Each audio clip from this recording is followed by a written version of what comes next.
इस बीच एक बड़ी खबर आ रही है राजधानी दिल्ली से। दिल्ली के सरकारी दफ्तरों में 2 दिन वर्क फ्रॉम होम होगा।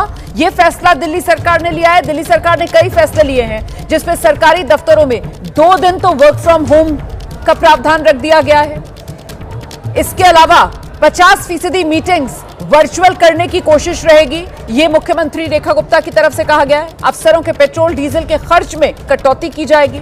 दिल्ली के सरकारी दफ्तरों में 2 दिन वर्क फ्रॉम होम का प्रावधान रखेगी दिल्ली सरकार। कोई नई गाड़ी 1 साल तक दिल्ली सरकार नहीं खरीदेगी, इसका भी फैसला दिल्ली सरकार ने लिया।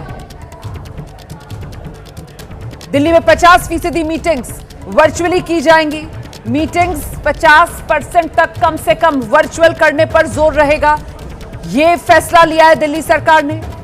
तो जिस तरीके के दिशा निर्देश प्रधानमंत्री नरेंद्र मोदी की तरफ से देश को दिए गए थे, जो राह प्रधानमंत्री नरेंद्र मोदी ने देश को दिखाई थी, उसी राह पर आगे बढ़ते हुए अलग अलग राज्य और इसमें दिल्ली सरकार की तरफ से क्या कुछ अहम फैसले लिए गए, सीधे लेकर चलेंगे सहयोगी बलराम के पास। बलराम।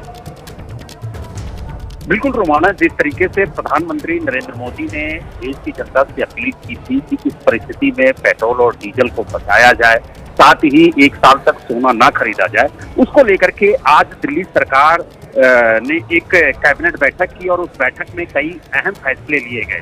और उस कैबिनेट बैठक में ये फैसला लिया गया कि 3 महीनों तक दिल्ली सरकार एक विशेष अभियान चलाएगी और इस अभियान के तहत चाहे वो वर्क फ्रॉम होम हो या कारपूलिंग की बात हो या जो मंत्रियों के काफिले में वाहनों की कमी हो, उन तमाम चीजों पर विशेष ध्यान दिया जाएगा। खास तौर से कुछ प्लान तैयार किए गए हैं जिसमें साफ तौर से कहा गया है कि चाहे सरकारी दफ्तर हो चाहे प्राइवेट, उन्हें 2 दिन वर्क फ्रॉम होम करना अनिवार्य होगा।